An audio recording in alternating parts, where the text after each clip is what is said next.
Dan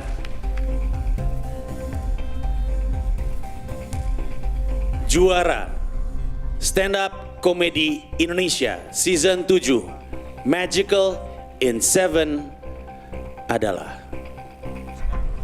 Ridwan Reben. Tepuk tangan buat Ridwan Reben. Pacar gue tuh kalau dandan suka lupa waktu gitu. Gue aja pernah sampai batal nonton cuma gara-gara nungguin dia dandan. Jadi waktu itu gue telepon dia kan, sayang nonton yuk, ya udah ke rumah aja. Akhirnya gue jemput ke rumah. Pas udah nyampe gue telepon lagi, sayang aku udah depan pagar rumah kamu nih. Terus kata dia, ya udah kamu tunggu aja di situ. Aku lagi dandan sebentar. Oke, karena kata dia sebentar, gue tungguin depan pagar. Sabar om ya, sebentar. Itu lama buat gue nunggu gak keluar-keluar. Sampai akhirnya gue bete, gue main-mainin aja pagernya. Gue tendang-tendangin, gue goyang-goyangin. Masih belum keluar juga, gue cabut. Gue lempar. Gue sabar-sabarin lagi nunggu dia tapi dia masih gak keluar-keluar juga. Sampai akhirnya gue ngerasa bete lagi. Yang gue lempar gue ambil lagi. Gue pasang di tempat semula. Masih belum keluar juga tuh, gue cet ulang. Sampai bagus itu. Saking keselnya gue pengen banget, rasanya saat itu gue ngambil papan gue tempelin di pagar, rumah ini kosong. Jualin dong. Gitu. Kesel gitu, dan paling keselnya nih setelah gue nunggu lama-lama gitu, dia beres dandan keluar rumah tanpa dosa nanya gini, sayang kita jadi nonton gak sih? Lah basi, filmnya udah gue download. Nih makasih wifi-nya, assalamualaikum. Juara mah gak usah dicari, udah ada di sini. Gue gak ngejar juara gitu, satu-satunya yang gue kejar di kompetisi ini, ya hadiahnya. Dapat mobil loh. Kalau dapat kan lumayan, hitung-hitung gue bisa ngebahagiain calon istri gue yang duduk di mana ya? Oh itu. Sorry. Kirain kalau grand final boleh milih lagi ya. Enggak ya, sorry. Tapi yang di situ emang nggak mau jadi calon. Dapat mobil loh. Sayang kamu ikhlas kan? Ikhlas lah. Mobil kan bangkunya banyak. Bisa 3-in-1 kita.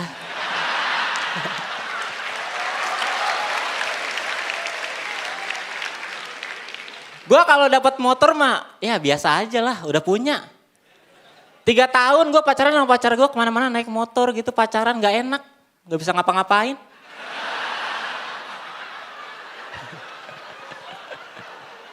Ya kan sekali-kali pengen gitu gue ngerasain pacaran di mobil ya. Mesra-mesraan gak ada yang lihat. Tau-tau goyang aja. Goyang karena panik, siapa yang bawa nih? Kagak ada yang bisa.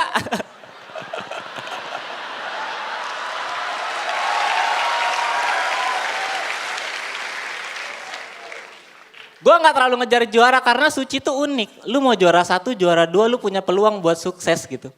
Contohnya Abdur Arsyad juara 2, Suci 4 sukses main film. Rahmat Ababil juara 2, Suci 5 sukses main sinetron. Segitu juara 2, lihat juara 1-nya Rigen.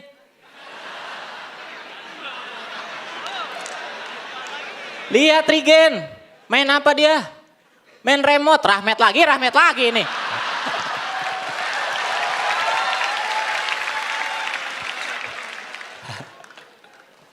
Ya gue tuh gak pernah nyari juara gitu, gue tampil aja, bikin materi aja. Gue gak terlalu peduli sama penilaian gitu. Dapat kompor gas syukur, gak dapat kompor gas gak apa-apa. Udah ada ini di kosan. 2 tungku lagi.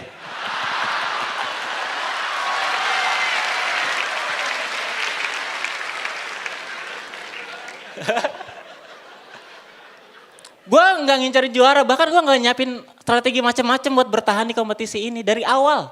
Gak kayak finalis lain, lihat Dani Beler. Dia pura-pura jadi anak cuma biar bisa bertahan. Coki Anwar pura-pura gila biar bisa bertahan. Sampai-sampai Kang Didi pura-pura susah. Cuma biar bisa masuk Dupan itu.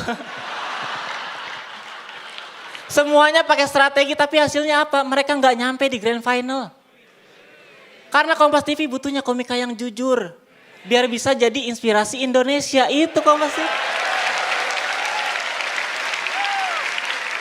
Makanya gue gak heran kenapa di final ini gue ketemunya Mamat Alkatiri. Karena Mamat orang jujur. Gak mungkin dia pura-pura Papua. Ya. Gak mungkin. Kalau pura-pura peduli Papua mungkin. Siapa tahu cuma gimmick ya. Tapi Mamat orang baik, buat yang gak tahu dia tuh bela-belain kuliah kedokteran karena dia tahu di Papua sangat minim tenaga medis. Mulia sekali loh anak itu. Makanya malam ini gue sih ikhlas kalau dia jadi dokter aja udahlah. Buat Kompas TV tolong ya. Jangan sampai gelar juara menghambat niat mulia beliau.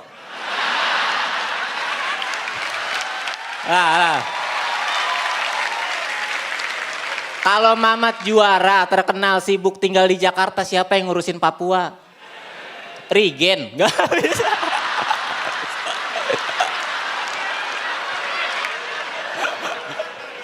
Mending gua aja lah gitu. Gua kalau juara gak bakal lupa sama teman-teman gua. Gua kalau terkenal pasti ngajak mereka. Gua pengen nyontoh Bang Panji. Bikin tour ngajak teman-teman komika yang lain. Atau kayak Calontong. Bikin program TV ngajak teman-teman pelawak yang lain. Jangan kayak Om Indro ya.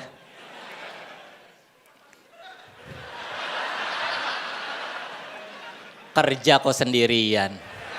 Teman-teman Warkop nggak diajak Om?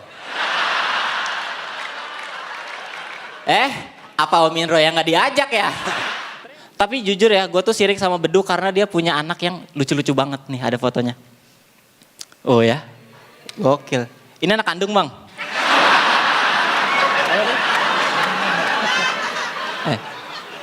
Anak kandung ya? Oh, kirain hadiah kuis.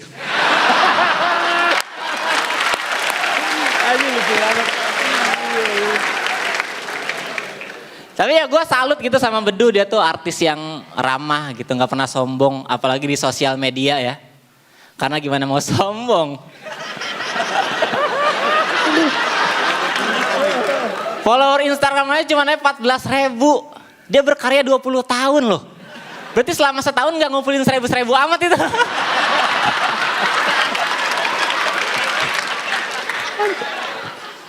Kalah sama Yonglek ya. Yonglek anak baru tapi followernya tuh hampir 700.000 loh. Yonglek kalau upload foto itu yang komen ribuan. Meskipun komennya cuma bang makan bang tapi ribuan gitu.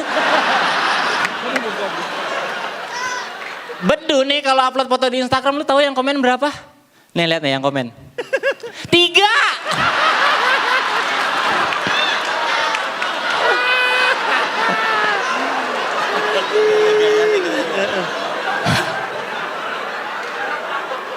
Yang komen cuma 3 ya Allah.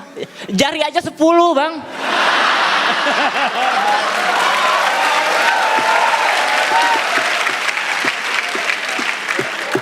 Gua kalau jadi Bedu malu gue itu. Artis tuh harusnya followernya banyak. Contoh Raisa dong. Tahu Raisa Instagramnya berapa? 14 juta. 1000 kali lipatnya itu. Raisa kalau dengan follower sebanyak itu mau ngapain aja udah enak gitu. Bikin meet and greet pasti rame gitu yang datang. Bedu kalau bikin meet and greet yang datang mau berapa? 3 orang yang komen tadi. Meet and greet 3 orang mau ngapain? Ngadu futsal aja kurang.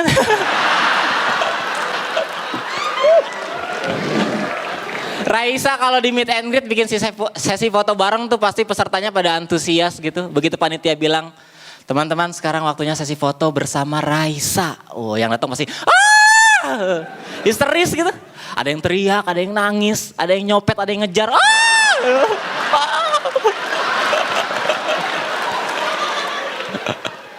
Saking excitednya gitu. Coba kalau Bedu yang bikin acaranya. Teman-teman sekarang sesi foto bersama Bedu.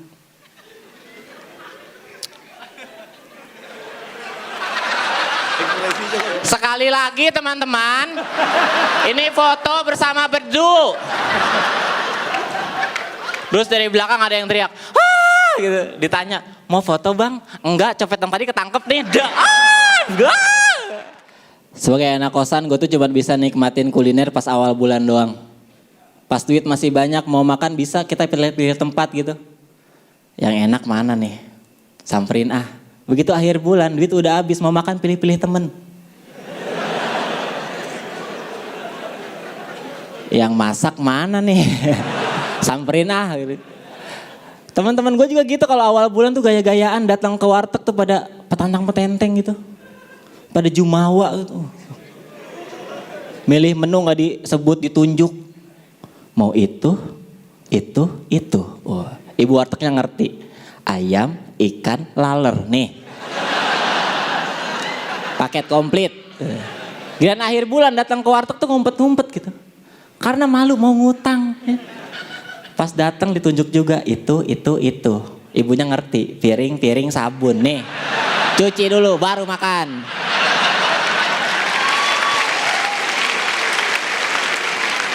Tapi ya mungkin hampir semua anak kosan tuh kayak gitu ya. Gue juga sama. Awal bulan tuh makanan masih mewah-mewah, begitu akhir bulan renyah-renyah gitu. Iya, makanan favorit gue akhir bulan tuh ya kayak tadi nih, peyek. Gue suka peyek tuh karena peyek adalah makanan yang misterius. Disebut kerupuk, nggak mirip kerupuk. Disebut gorengan, nggak ada di tukang gorengan. Nggak jelas gitu. Peyek tuh sama kayak yang lek lah. Disebut rapper, nggak mirip kerupuk. Disebut vlogger, nggak ada tukang gorengan. Jadi yang lek tuh ya peyek lah udah.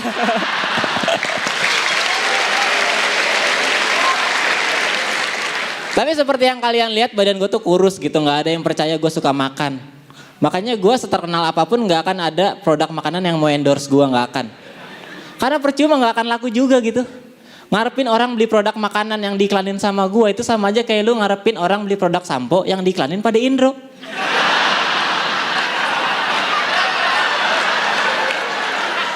Nggak bakal laku. Kecuali samponya sampo motor.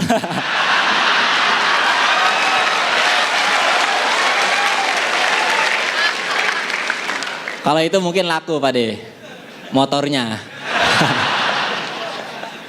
Tapi dari kecil tuh gue emang gak terlalu doyan makan gitu. Makanya nyokap gue tuh sering nakut-nakutin gue pakai mitos. Ridwan kalau makan abisin, kalau enggak nanti nasinya nangis. Kalian pernah digituin gak?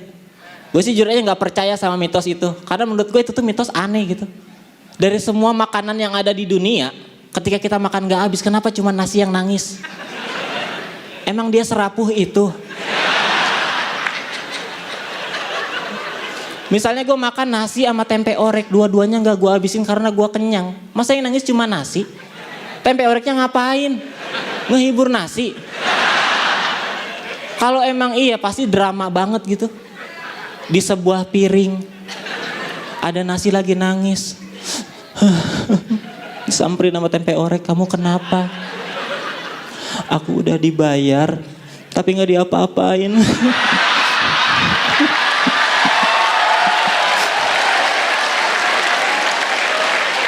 Terus kata tempenya, udah jangan nangis, sini bersandar di bahu aku biar tenang. Nggak mau, banyak kecapnya, wah drama gitu. Tapi untungnya ya, mitos nasi nangis itu nggak beneran terjadi gitu. Kalau beneran terjadi, gue takutnya terjadi kesenjangan di antara para nasi. Yang kasihan tuh nasi di rumah makan Padang. Coba bayangin kalau ada orang makan di sana, terus nggak habis, terus nasinya nangis. Siapa yang mau ngehibur nasi di sana? Tempe orek nggak ada. Di rumah makan Padang gak ada makanan sebaik tempe orek. Adanya juga cuma rendang, kikil, emping, makanan jahat semua. Berkolesterol itu. Kita gak pernah tahu kan apa yang bakal dilakuin sama makanan-makanan jahat itu ketika mereka ngeliat ada nasi lagi nangis sendirian tanpa orek tempe di sampingnya. Gak tahu gitu.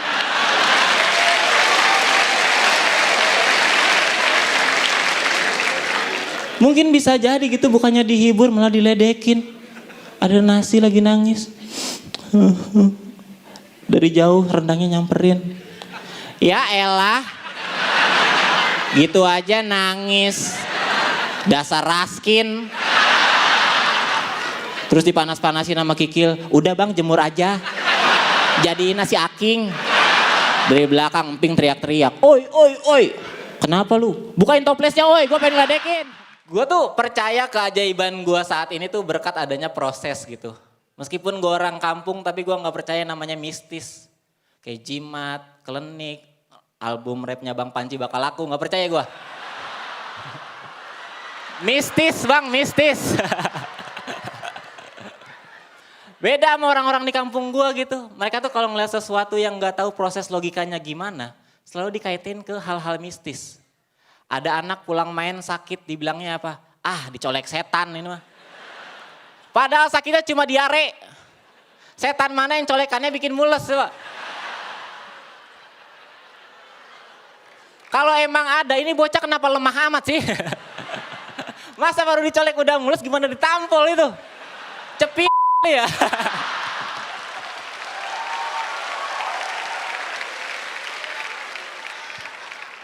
Terus gue pernah main bola, gawang kiper gue susah dijebolin. Alasannya apa coba lawan? Ah ini mah paling dikencingin. Seringan kayak gitu kan? Kalaupun cara itu beneran berhasil gak bakal gue pakai. Karena percuma tim kami menang kalau kiper kami bawa pesing. Kasian loh. Nanti gak ada yang mau diajakin tukeran jersey itu. Tukeran dong, gak mau, laundry dulu. Dan yang paling parah nih di kampung gue tuh setiap ada acara pernikahan. Yang dimana mempelai wanitanya cantik, tapi cowoknya jelek. Itu para tamu undangan pasti ngegosipin tuh. Ah paling cowoknya main pelet, astagfirullah. Padahal kan belum tentu cowoknya main pelet, siapa tahu bapaknya si cewek kalah judi. Positive thinking lah.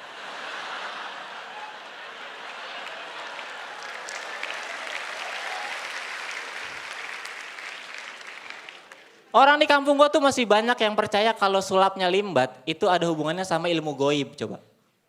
Gara-gara Limbat sering bawa burung hantu kemana-mana. Padahal kan itu gimmick doang biar kelihatan serem. Lagian Limbat aneh juga sih, pengen kelihatan serem malah bawa burung hantu. Harusnya kan bawa Toro Margen ya. Uka.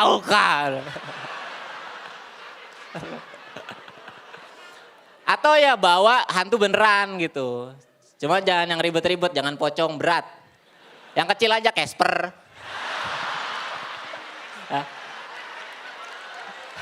Casper kan hantu baik hati, nanti performnya seru. Limbat bengkokin besi, Casper lurusin lagi. Limbat dibakar api, Casper yang ngipasin. Limbat dikubur hidup-hidup, Casper yang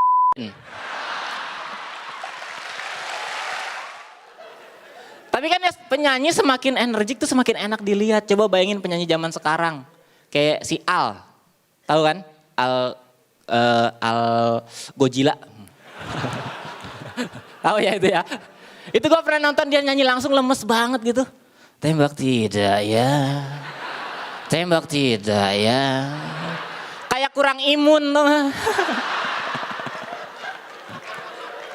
Untungnya dia tuh nyanyi lagu pop gitu. Coba kalau nyanyi lagu dangdut kan males yang lihat penyanyi dangdut lemes. Buka Siti Jos, buka Siti Jos. Yang nonton juga bingung, sawer enggak ya, sawer enggak ya. Gue nih seneng dangdut gitu tapi kalau disuruh nonton waduh kesebut kan. Kalau disuruh nonton dia nyanyi dangdut lemes-lemes gitu, gue kalau nyawer gak bakal ngasih duit, ngasih vitamin. Sama ngasih tahu kalau sakit gak usah kerja. Istirahat. Bapak kamu kan masih kaya. Kaya gak sih?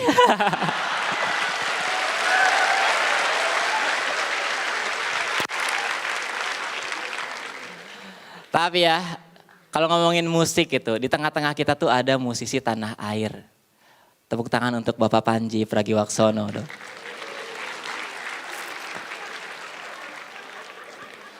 Ada yang hafal lagunya?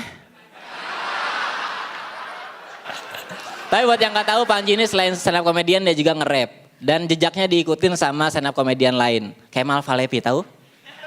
Kemal tuh dulu stand up comedian, sekarang nge-rap. Ngerepotin yang nonton ya.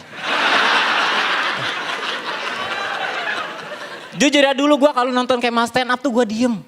Begitu nonton dia nge-rap gue ketawa loh. Apaan nih? Sampah. Indonesia tuh negara dengan budaya tuh udah luar biasa gitu. Kita punya bahasa daerah terbanyak nomor 2 di dunia. Ada 748 bahasa daerah. Ada yang bisa sebutin nomor 48? Gak ada ya? Iyalah. 48 tuh JKT. Indonesia punya banyak banget bahasa daerah gitu. Dialeknya jauh lebih banyak. Di Bogor itu kan rata-rata ngomongnya pakai bahasa Sunda ya. Tapi tiap daerah dialeknya beda-beda. Yang paling enak tuh ngomong sama orang Lewiliang. Karena mereka kalau ngomong Sunda suka nanya sendiri, jawab sendiri. Iya, jadi kalau lu nggak ngerti nih nggak masalah, yang penting lu ikutin aja kata belakang dia. Saya, reka mana? Reka kuliah, heeh.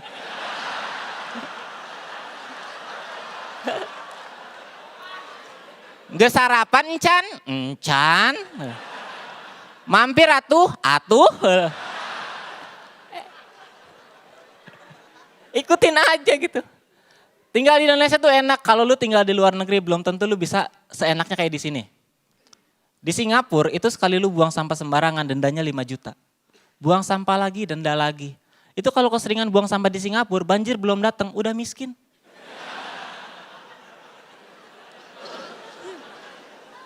Di Indonesia peraturan kayak gitu ada.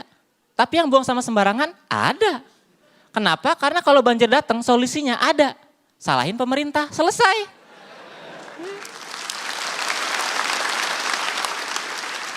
Tapi ya mungkin ini bisa jadi solusi buat pemerintah kita. Kalau pengen rakyatnya jadi teratur sama aturan tuh mending orang-orang yang ketahuan buang sampah sembarangan dikirim aja ke Singapura. Biar pada miskin gitu. Nanti kalau udah miskin tarik lagi ke Indonesia. Biar apa? Biar negara kita nggak kehilangan ciri khasnya itu.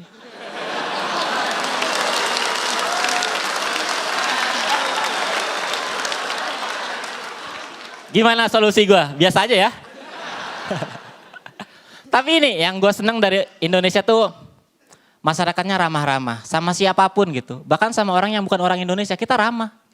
Buktinya beberapa minggu yang lalu Barack Obama tuh sempat liburan ke Bogor. Ya kan? Itu antusiasnya itu rame banget, orang-orang pada ngumpul di jalan. Obama datang lewat kaca mobil gitu. Indonesia pulang kampung nih. Gitu. Disautin sama orang. Reka mana Kang? Liburan heeh? Heeh.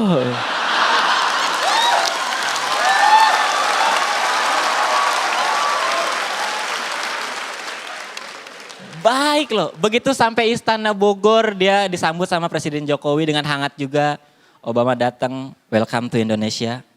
Geus sarapan can? Encon. Kelamaan di Bogor Jokowinya ya, paseh gitu. Tapi lu tahu kan Obama tuh seneng sama makanan Indonesia. Waktu pas makan siang tuh dikasih makanan-makanan Indonesia dan dia tuh antusias banget gitu. Dikasih makanan pertama, wow, bakso.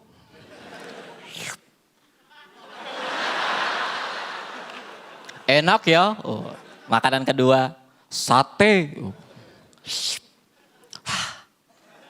Taichan ya.